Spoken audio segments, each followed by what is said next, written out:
আজকে এই first time আমার ব্লগে আমি একটু সেজেগুজে ভিডিও করছি। প্রত্যেকদিন তো ঘরে যেমন সিম্পল থাকি ঠিক সেইভাবেই শুরু করি, নাইট ফাইট যাই পরে থাকি ঘরের জামা কাপড় তাই দিয়েই শুরু করি। আগে একটু সেজেগুজে এসেছি। আজকে আসলে ওয়েদারটা খুব ভালো আর মুডটাও খুব ভালো রয়েছে, তার জন্য। সকলে কেমন আছো আগে বলো, আশা করছি খুব ভালো আছো। তো আজকে হচ্ছে রবিবার আর এখন বাজে হচ্ছে বিকেল 5:30।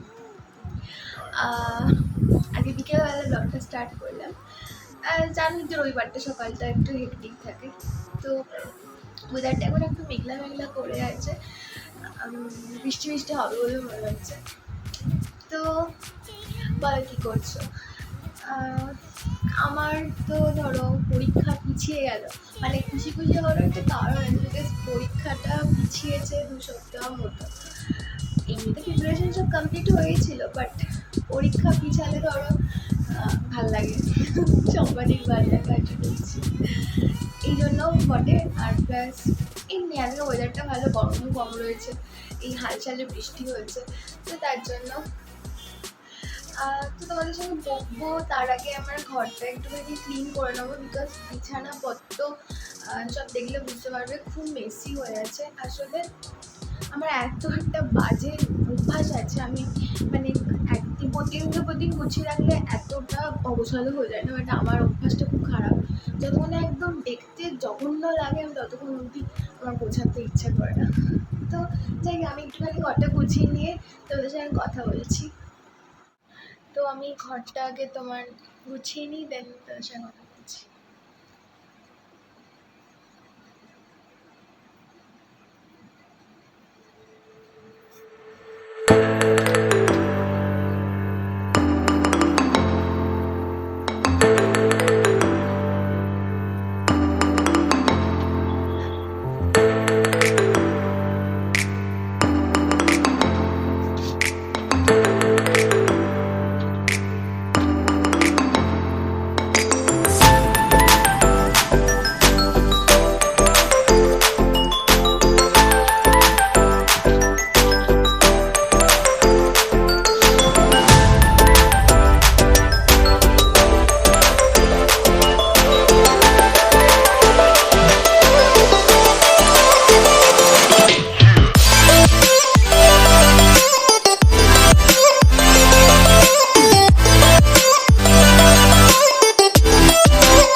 বলছিলাম যে আমি একটা মানে আমার নিজের সেমিস্টারে পড়াশোনা ছাড়াও একটা ব্যাপার নিয়ে স্টাডি করছি।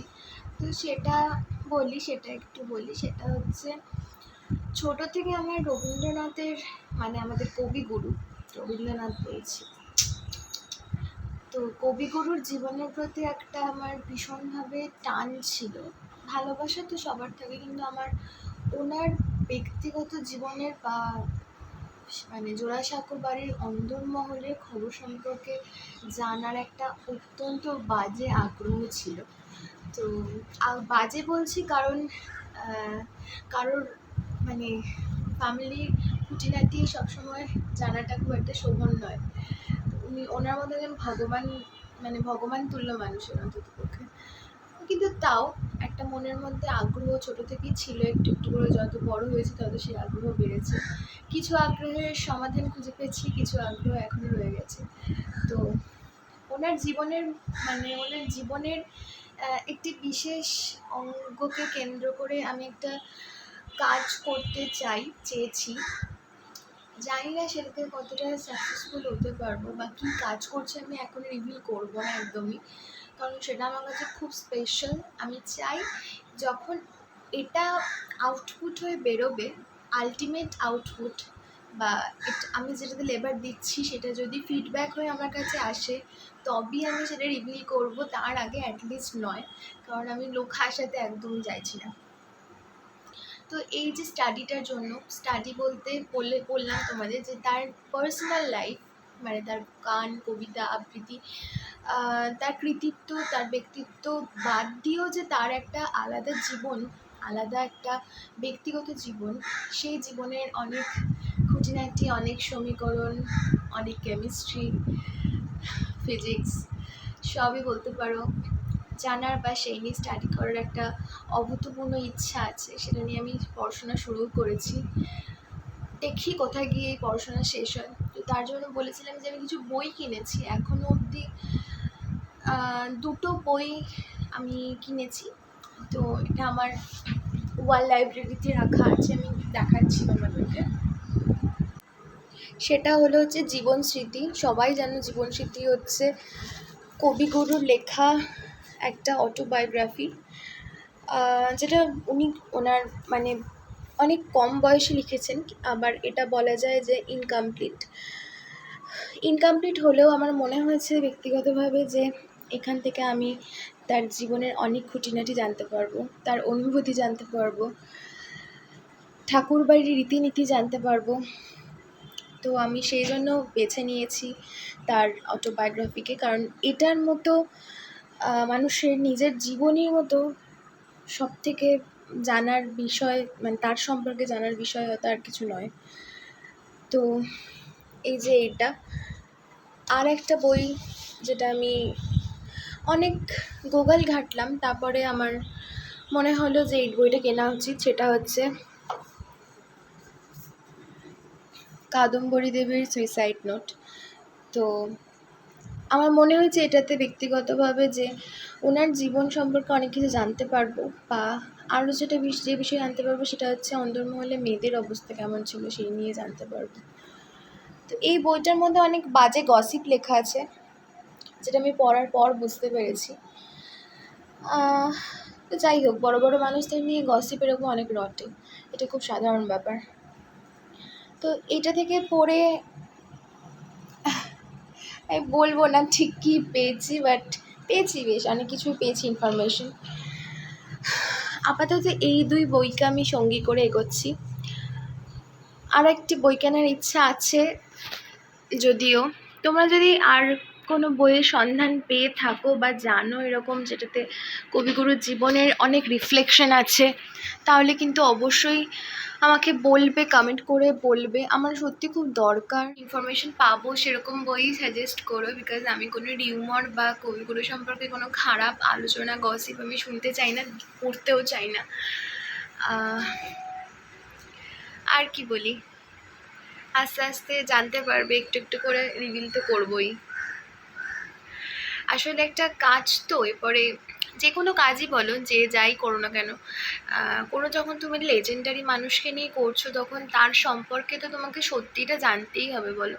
তুমি তো এটা রিউমার বানিয়ে বলে দিতে পারো না, বা সেটা শোভন নয়, এটা করা উচিতও নয়।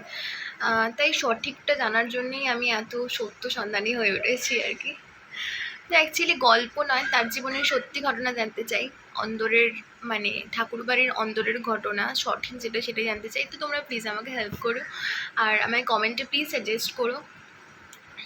স্ক্রিনটা ব্রাইট লাগছে, তার কারণ হচ্ছে এখন বাইরে গোধূলি রয়েছে, মানে পুরো আকাশটা একদম হলদে হয়ে আছে, মানে পুরো ডিমে কুসুমের মতো। সেই জন্য আমার এমনি ক্যামেরাটাতেও আমাকে একটু হলদে হলদে লাগছে, এটাই কারণ। তো ভাবছি মানে প্রত্যেকদিন তো চা খাই, মানে এই 2 দিন চা খেলাম, বৃষ্টি হচ্ছে বলে। আজকে ভাবছি একটু লস্যি বানিয়ে খাবো, বিকজ আমি বাড়িতে বহু বছর লস্যি বানাইনি, মানে কতদিন বানাইনি কোনো হিসেব নেই। লস্যি আমার খাওয়াও হয়নি। বর্ধমানে তো জানোই বিখ্যাত রামপ্রসাদের লস্যি, অত ভালো পারবো না বানাতে, আর যেটুকু পারি চলো একটু দেখাই তোমাদেরকে কী বানাচ্ছি, কী করে বানাচ্ছি। লস্যি আদৌ জানি না লস্যি বানানোর ইনগ্রিডিয়েন্টসগুলো বাড়িতে আছে কি না, তো চলো দেখি, খেতে যখন ইচ্ছা করছে আত্মাকে কষ্ট দিয়ে লাভ কি, তো চলো দেখি। তো ফ্রিজটা খুলে এই মুহূর্তে দেখতে হবে লস্যি বানানোর উপকরণ আছে কি না। তো হ্যাঁ দই পেয়েছি, তাও ভালো, নতুন গোটা প্যাকেট ছিল একটা। আর এরপর লাগবে হচ্ছে আম, কারণ কি আমি ভেবেছি আজকে ম্যাঙ্গো লস্যি বানাবো, যেটা বর্ধমানের রামপ্রসাদের বিখ্যাত লস্যি। তো হ্যাঁ আমও পেয়ে গেছি। তো চলো আমটাকে আগে ধুয়ে ভালো করে কেটে নেওয়া যাক ছোটো ছোটো পিস করে। তো আমাদের বর্ধমানে রামপ্রসাদের ম্যাঙ্গো লস্যি হচ্ছে বিখ্যাত, 30 টাকা করে ভাঁড় এবং খেতেও যথেষ্ট ভালো করে। অনেকের অবশ্য পছন্দ নয়, তো দামের তুলনায় খেতে ঠিকঠাকই আমার মনে হয়। তো আমি আমটাকে কুচি কুচি করে কেটে নিয়ে মিক্সিং জারেতেই দিয়ে দিলাম আর কি। তো তারপরে তার মধ্যে পরিমাণ মতো তোমার নুন, চিনি, মানে নুনটা খুবই অল্প লাগে, তারপর দই দিতে হবে, ঠান্ডা জল বা বরফ থাকলে সেটা অ্যাড করতে পারো, সেটা তোমাদের পার্সোনাল ব্যাপার। তো অ্যাকচুয়ালি এই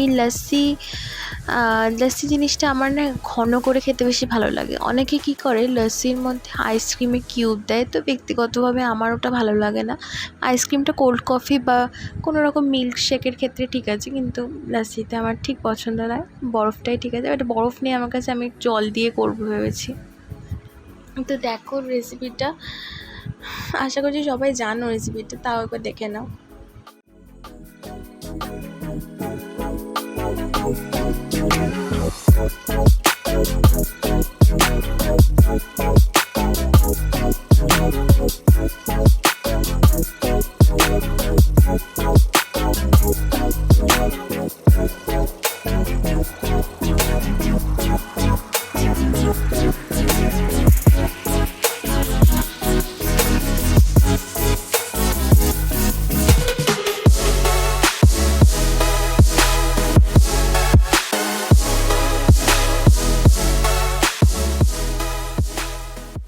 তো আমি পেস্ট করার আগে অল্প কিছু অ্যালমন্ড আর কিশমিশ দিয়ে নিলাম। কাজুটা আমার বাড়িতে নেই, সেই জন্য দিতে পারলাম না। যেহেতু আমি নিজের মতন বানাবো, মানে 1 গ্লাস মতো, সেই জন্য এই কটাই ঠিক আছে পরিমাণে। তো আমি ভালো করে গ্রাইন্ডারে এটা গ্রাইন্ড করে নিলাম। তো এটা ভালো করে গ্রাইন্ড করার পর দেখতে পাবে যে কতটা থিক পেস্ট তৈরি হয় এটার। আর তোমায় কিচ্ছু করতে হবে না, অল্প জল অ্যাড করে গ্রাইন্ড করলেই হয়ে যাবে। তো আমি গ্লাসে ঢালছি, দেখো টেক্সচারটা দেখো, মানে কতটা স্মুথ আর কতটা ঘন হয়েছে, গাঢ় হয়েছে। তো আমার অ্যাকচুয়ালি গাঢ় খেতেই ভালো লাগে, সেই জন্য আমি দইয়ের পরিমাণটা একটু বেশিই দিয়েছিলাম। তো 200 আমুলের প্যাকেটে তোমার 2 কাপ মতো, মানে 2 গ্লাস মতো ম্যাঙ্গো লস্যি ঠিকঠাকভাবে বানানো যাবে। তো তোমরা বাড়িতে ট্রাই করতে পারো, আশা করছি খারাপ হবে না, ভালোই লাগবে। ঘরোয়া লস্যির রেসিপিটা বাড়িতে ট্রাই করতে পারো, ঘরোয়া পদ্ধতি, আশা করছি ভালো লাগবে। দেখো আমার তো ভালোই লেগেছে, এবার নিজের বানানো, খারাপ লাগলেও কি আর বলবো খারাপ। তো যাই হোক, মানে রান্না করতে গিয়ে লিটারেলি এমন ঘেমে গেলাম যে আমাকে রান্নাঘর থেকে বেরিয়ে বাথরুমে ছুটতে হলো স্নান করার জন্য। তো বুঝতেই পারছো, স্নান ফান করে আবার চেঞ্জ করে আসলাম। তো আর কি বলি, এখন পড়তে বসেছি, বিকজ আমার পিঠে না হলে এবার মা বেলনা দিয়ে প্রহার করবে। তো আমি পড়তে বসেছি, বাট পড়তে বসলে আমার বিছানার কি হাল হয় সেটা একবার শুধু দেখো। এই যে অবস্থা দেখো আমার বিছানার, মানে জাস্ট বিকেলবেলা আমি বিছানা গুছিয়েছি, কিন্তু আমার ব্যাপার হচ্ছে, মানে আমার বিষয়টাই এরকম, আমি পড়ছিলাম কিন্তু এইটা, কিন্তু আমার দরকার আরও 14টা জিনিস। মানে আমি লিটারেলি এইরকমই, আমার বিছানার অবস্থা এইরকমই হয়ে থাকে। মানে ওই জন্য বাইরে থেকে যদি কোনো লোক আসে না, লিটারেলি আমি বিশাল লজ্জা পেয়ে যাই। আচ্ছা, তার আগে একটা কথা বলে দিই তোমাদের, সেটা হচ্ছে জাস্ট আমি নিউজ পেলাম যে 12 তারিখ থেকে, মানে কাল থেকে 18 তারিখের মধ্যে এই আমাদের পশ্চিমবঙ্গে, মানে পুরো উত্তরবঙ্গ দক্ষিণবঙ্গ জুড়ে খুব ঝড় বৃষ্টি হবে, মানে বজ্রপাত হবে, এবং এত বৃষ্টি হবে যে জল ফল নাকি জমে যাবে। তো আমি জানি না কতটা কী হবে, বাট তোমরা তাও একটু সেফ থেকো, অনেকের কাছে অনেকটা নিউজ যায় না, বাট আমি শুনলাম যেহেতু, তাই তোমাদেরকে একটু অ্যাওয়ার করে রাখলাম। আজকেই তারই মধ্যে বৃষ্টি হয়েছে, মাসিমণিকে ফোন করেছিলাম, মাসিমণি ও বললো যে বৃষ্টি হয়েছে খুব, তো তার জন্য আমাদের দিকে হাওয়াটা আসছে ঠান্ডা ঠান্ডা। তো তোমরা সাবধানে থেকো, বাড়ি থেকে কম টম বেরিও, মেঘ ফেঘ দেখলে বেরিও না, মেঘ মাথায় করে। যাই হোক, এত ভালো হাওয়া দিচ্ছে এখানে, বৃষ্টি না হলেও এখানে তোমার ওয়েদারটা কিন্তু খুব ভালো আছে। বৃষ্টির একটা সমস্যা হয় এখানে প্রচুর ছোটো ছোটো, সেটা হচ্ছে পোকার প্রবলেম। মশা মশা তো আছেই, পোকারও প্রচুর সমস্যা। তার জন্য এরকম নেট দিয়ে রাখতে হয়, মানে মসকিটো নেট তো করা যাবে না যেহেতু আমাদের বাইরের দিকে জানলা, সেহেতু এরকম নেটের ব্যবস্থা করে রাখতে হয়। এত হাওয়া দিচ্ছে ফুরফুর করে, একটা গান করতে খুব ইচ্ছে করছে। প্রেম টেম সম্ভবত মুভিটার নাম।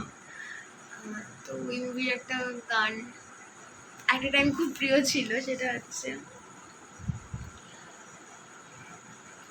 তোমারই তো কাছে মোরে বেঁচে আছে আনাচে কানাচে বোবা মন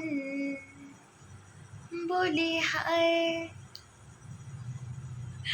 তো গান করতে করতে কারেন্টও ফট করে একবার চলে গেল, যেহেতু ইনভার্টারটা আছে সেহেতু মুখটা দেখাতে পারছি না, এতক্ষণ অন্ধকারে নিজেই বুঝছে বসে থাকতাম।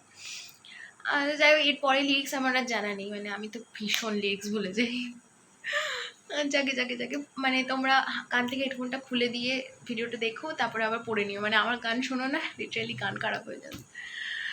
তো তোমাদের একটা জিনিস দেখা, সেটা হচ্ছে একটা ব্যাগ, যেটা আমার একটা বন্ধু দিয়েছে। মানে কি বলবো, মানে তোমার যদি সাচ্চা সাচ্চা বন্ধু হয় না, তবেই তুমি এতটা টেলিপ্যাথিক্যালি কানেক্ট করতে পারবে তার সঙ্গে। মানে আমি জাস্ট ভাবছিলাম যে ওরকম একটা ব্যাগ কিনবো, আমার খুব ভালো লাগছে, খুব ট্রেন্ডি ব্যাগটা। তো সঙ্গে সঙ্গে ভাবতে না ভাবতেই আমি পেয়ে গেছি ওরকম একটা ব্যাগ। আর ও বলেছে হ্যাঁ আমি জানতাম তুই এরকম ব্যাগ পছন্দ করবি, তাই নিয়ে আসলাম। মানে কতটা টেলিপ্যাথিক্যালি কানেক্টেড ভাবো। এই ব্যাগটাই আমার বন্ধুটি আমাকে দিয়েছেন উপহারস্বরূপ।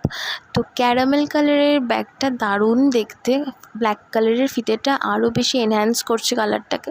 তো আমার এক কথায় ভীষণ পছন্দ হয়েছে, তোকে খুব খুব খুব থ্যাংক ইউ। তো বন্ধুরা, ব্লগটা আজকে এখানেই শেষ করছি।